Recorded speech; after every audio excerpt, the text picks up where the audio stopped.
کیا ذائقہ چکھنے سے روزہ ٹوٹ جاتا ہے؟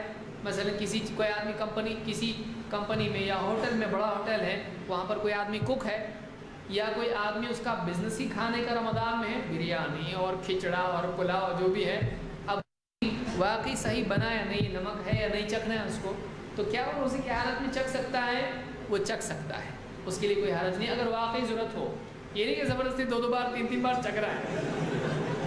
واقعی اس کو چیک کرنا ہے، وہ زبان پر چیک کر سکتا ہے، اس کو کیا کرنا پڑے گا، وہ تھوکنا پڑے گا، اس کو نکل سکتا ہے، چک کے نکل رہا، دیکھیں ٹیسٹ اور کیسا اندر تک کیسا لگے گا، نہیں کر سکتا ہے.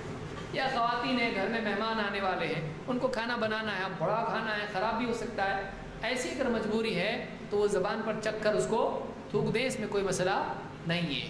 آپ مسواک کرتے ہیں، مسواک کا ذائقہ آپ کو محسوس ہوتا ہے، اس سے روزہ ٹوٹتا نہیں. آپ کلی کرتے ہیں، پانی کا ذائقہ آپ کو محسوس ہوتا ہے، روزہ ٹوٹتا نہیں. آپ انگلی سے کلی کرتے ہیں، آپ کو روزہ ٹوٹتا نہیں. تو کوئی آدمی حلق سے اگر اس کو نکل جاتا ہے تو روزہ ٹوٹتا ہے، زبان پر ذائقہ محسوس کرنے سے وہ روزہ نہیں ٹوٹتا ہے. ابن عباس رضی اللہ عنہ فرماتے ہیں لا بأس ان يتطعم الصائم عن القدر، کوئی حرج نہیں ہے اگر کھانے کے برتن میں سے کوئی آدمی اگر اس کو چکھ کے دیکھ لیتا ہے کہ اس کا ذائقہ ہوا ہے کہ نہیں، صحیح ہے کہ نہیں، اس پر کوئی حرج نہیں ہے. یہ بخاری میں امام البخاری نے تعلیقاً روایت اس کو کیا ہے اور اس کی سند حسن ہے. اس کا یہ مطلب نہیں کہ آپ زبردستی چکھیں، یہ ہے کہ اس کی گنجائش ہے، ضروری نہیں کہ ہر چیز کی جائے.